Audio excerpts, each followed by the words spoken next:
Mnogi evropski gradovi imaju sada neke poznate ulice.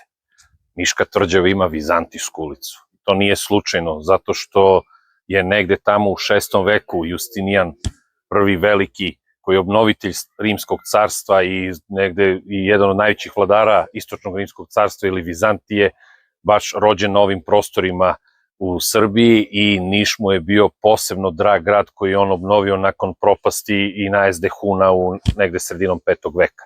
I upravo, zašto to znamo i kako znamo? Upravo po ovoj ulici koju su naši arheolozi otkrili negde sredinom 20. veka.